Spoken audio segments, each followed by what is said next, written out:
اچھا آپ کہہ رہی ہیں ایسا ہو رہا ہے، اس طرف جا رہے ہیں، انارکی اور کسے کہتے ہیں؟ آپ لوگوں تو کھائیں، آپ کے پاس پڑی ہوگی، ورنہ میں منگوا لیتا ہوں۔ انارکی کی کیا تعریف ہے، فٹ بیٹھتا ہے پورا معاشرہ اس پہ۔ تو یہ ہم رینگ رہے ہیں۔ میں نے جو پہلے عرض کیا تھا کہ کوئی زندہ ہے تو یہ تو کوئی بات نہیں ہے، ایک بندہ ہے وینٹیلیٹر پہ پڑا ہے یا کوموں میں پڑا ہے اور پچھلے 10 سال سے پڑا ہے، اب کون فیصلہ کرے گا وہ زندہ ہے یا مر چکا ہے؟ وہ کہنے کو وہ سانس لے رہا ہے، آپ ویژولی آپ کو نظر بھی آ رہا ہے سامنے، اس کے گھر والوں کو دکھائی بھی دے رہا ہے کہ یہ جی یہ دادا جان پڑے ہیں، دادا جان سانس بھی لے رہے ہیں، لیکن پریکٹیکلی یہ ٹرنڈ انٹو اے ویجیٹیبل، وہ زندہ تو نہیں ہے بیچارہ، لیکن ٹیکنیکل ٹرمز میں وہ زندہ ہے۔ سو اس طرح کی صورتحال ہے اس قوم کا، اس وقت کوئی نہ کوئی والی ہے، نہ وارث ہے، نہ سارا، نہ پیر ہے۔ آپ کہنے ادارے ٹکرا رہے ہیں، میں کہتا ہوں ایک آدھ کے سوا باقی کوئی ادارہ رہ ہی نہیں گیا۔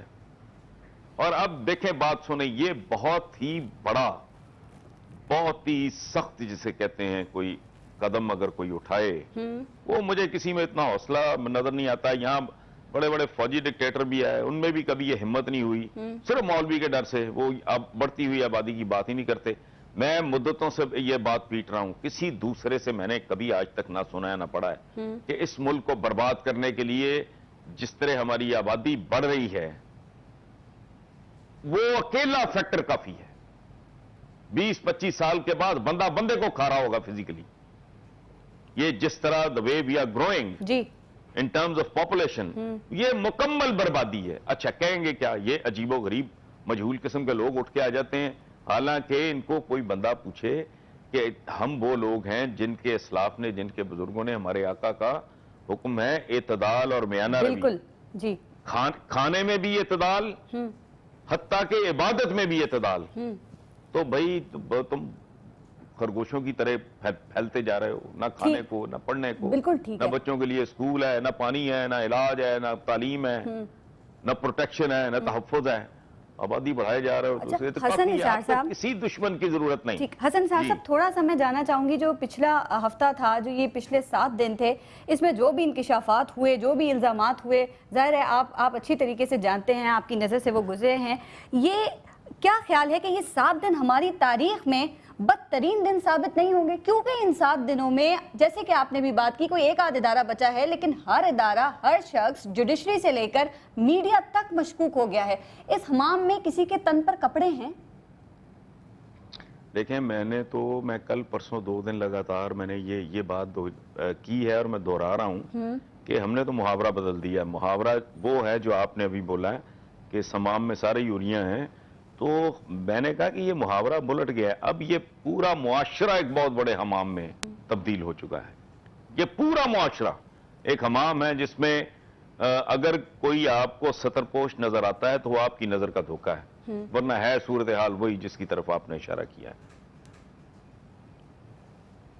ٹھیک، اچھا حسن نثار صاحب جی، ایک اور چیز بتائیے گا۔ میں یہ عرض کر رہا تھا کہ آپ نے یہ بات کی ہے 2-3 دفعہ، تو میں کہہ رہا ہوں کہ یہاں مجھے یہ بات کرتے ہوئے دکھ بھی ہو رہا ہے، میں کنفیوز بھی ہوں، سچی بات ہے، لیکن میں یہ بھی بات میں مسلسل کر رہا ہوں کہ اس ملک کے جو کوئی ایک آدھ کوئی ادارہ بچ گیا نا، ان کو پتہ نہیں جب کینسر پھیلتا ہے تو جسم کا کوئی حصہ نہیں بچتا۔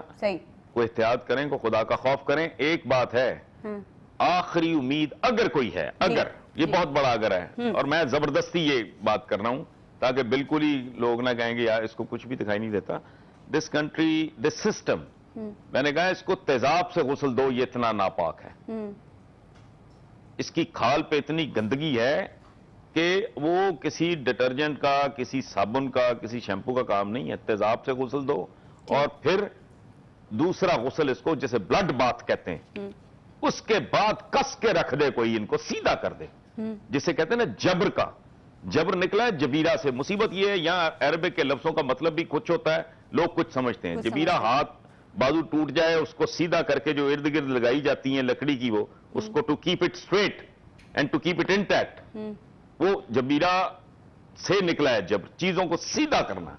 اب کوئی اس قوم کو سیدھا کرے، اس ملک کی ایلیٹ سے لے کے عوام تک سارے ہی ٹریک سے اتر چکے ہیں۔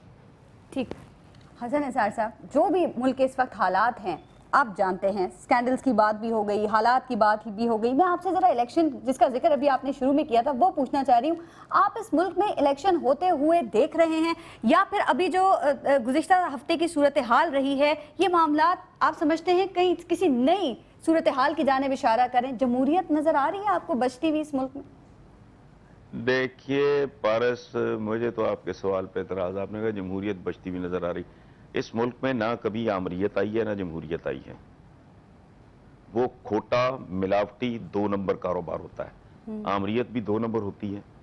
وہ ممکن ہے آتے وقت عامر کے ذہن میں ہوتا ہو کہ میں کچھ کروں گا, اس کے بعد وہ ایسی کمپرومائزز کی ایک سیریز شروع کرتا ہے, خود بھی ذلیل ہو جاتا ہے, قوم کو بھی کرا دیتا ہے. یہی حال ہے سو کالڈ جمہوری. اور یہ جمہوریت نہیں ہے, یہ آمریت کی, مطلق العنانیت کی اور بادشاہت اور موروثیت کی غلیظ ترین صورت ہے. یہ دیکھیں, یہ الیکشن کا جو بیلٹ باکس اور الیکشن ای ڈے, الیکشن کا دن, ووٹ ڈالنا اور پولنگ بوتھس پہ جانا, اس ایکسرسائز کا نام جمہوریت نہیں ہے پلیز. یہ اس ملک کا بہت بڑا فراڈ ہے, ڈھونگ ہے. جتنے بندے اس میں ملوث ہیں ان کا نام و نشان مٹا دینا چاہیے. یہ بات سنیں, یہ جب تک پوری طرح یہ سلیٹ صاف نہیں ہوتی, ٹھیک ہے, اور اس کو 0 میٹر کر کے پھر ایک نئی ڈائریکشن میں نہیں ڈالا جاتا, اس کا کوئی پرسانے حال نہیں ہونا. سو ڈیموکریسی نام کی تو چیز ہے کوئی نہیں. باقی الیکشن اگر بالفرض نہ ہونے کا تو سوال ہی نہیں پیدا ہوتا. ہاں بہت زیادہ ہے. اگر کوئی ارینجمنٹ کرنے کی کوشش, کوئی جگاڑ لگانے کی کوشش کریں گے کہ اس طرح ملک کو سنبھالے, آرٹیفیشل سا طریقہ, وہ 2 نمبری کر کے, وہ انٹرم لے آؤ, کو کیئر ٹیکر لے آؤ, فلانا لے آؤ, اس سے یوں کر لیں گے, اکانومی یوں کر لیں گے, وہ بالکل بکواس ہے. وہ باؤنس بیک کرے گا, وہ علاج نہیں ہے. اس کے بعد آج نہیں تو کل, کل نہیں تو پرسوں, وہ تو ضیاء الحق جیسے عامر مطلق اور منافق ترین آدمی کو بھی مارا الیکشنز کرانے پڑے, الٹیمیٹلی کرانے پڑیں گے, لیکن وہ بے نتیجہ ہوں گے. ٹھیک, آپ نے کہا بے نتیجہ الیکشن نے آپ کو کیا دے دیا ہے پارس؟ پہلے پاکستان میں کون سے الیکشن نے میرا ٹائم بالکل ختم ہو گیا پروگرام اس ملک کو کیا دے دیا ہے جو اب دے دے گا؟ بہت بہت شکریہ. ہمارے ساتھ ممتاز سجیہ نگار حسن نثار صاحب موجود تھے. مایوسی یقیناً گناہ عظیم ہے, مگر ذرا اندازہ لگائیے کہ اس ملک کی تصویر المناک, غمناک اور دردناک ہے, کیونکہ یہ جو الزامات اور انکشافات کا سلسلہ ہے, یہ جو مقدمات میمو گیٹ یا فیملی گیٹ کے نام پر اس ملک کی عدالت میں, اس ملک کی سرزمین پر لڑے جا رہے ہیں, یہ محض مفادات کے یا رشوت ستانی کے مقدمات نہیں ہیں. یہ اس ملک کا, اس قوم کا مقدمہ ہے جو سر سے پاؤں تک بدعنوانی اور کرپشن کی دلدل میں پھنسی ہوئی ہے, لیکن اس کے ہاتھ ابھی دلدل سے باہر کسی نجات دہندہ کے لیے ہل رہے ہیں. لیکن کیا بدعنوانی میں ملوث قومیں اس طرح بغیر توبہ نجات پا سکتی ہیں؟ تاریخ کے صفحات میں محفوظ ہے, ناپ تول میں کمی, انصاف کی راہ میں کمی, رکاوٹ اور جھوٹ پر بھی قومیں عذاب کی مستحق بن چکی ہیں. اب جبکہ پیغمبروں کی آمد ختم ہو چکی, جبرائیل کی نامہ-بری رک چکی, کیا کسی خوشخبری کی امید کی جا سکتی ہے؟ یقیناً کی جا سکتی ہے, کیونکہ صرف اور صرف اس صورت میں جب اس قوم کے عوام جاگ رہے ہوں, اور خوش قسمتی سے اس قوم کے عوام ابھی زندہ ہیں, بیدار ہیں, بس ان کو متحرک کرنے اور امید دلانے کی ضرورت ہے. پارس خورشید کو اجازت دیجیے. اللہ نگہبان.